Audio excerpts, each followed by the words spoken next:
Nangungutang tayo para bang rakot itong mga ito. Sobra na yun. Kaugnay po nung utos nyong yan na i-audit itong mga projects na ito, sinabi nyo rin that you will return a general appropriations bill that Yeah. is not in line with your NEP. Yeah, Never mind if you have to resort to a reenacted budget. sure. Two things, sir. One, this early, Senate President Cheese is saying na hindi pwedeng hindi galawin ng Senado ang budget o ng legislature ang budget. We have the power of the purse. Ano hong masasabi nyo rito? He's right. Let's remember ko ano yung sinabi ko doon sa Suno.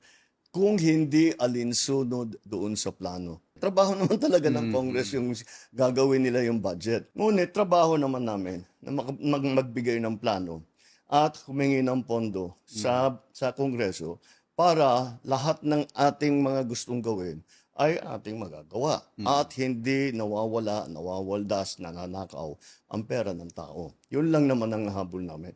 But that's the process. The process is the executive, the offices under the executive department make a budget request. It is then transmitted in the NEP to the Congress.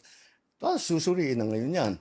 Meron sasabihin, yung mga changes na Ang gano'n. tinutukoy nyo po yung mga lantarang insertion na tatanggalin dito, lilipat sa ganyan. Yung pinakamalaking naging problema, yung foreign assisted project, tinanggal halos lahat ng funding.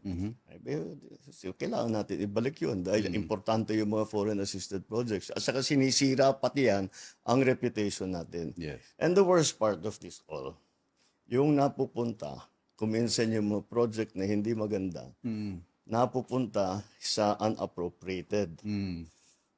Ano yun? Utang yun. Nangungutang tayo para bang rakot itong mga ito. Sobra na yun. Sobra na yun.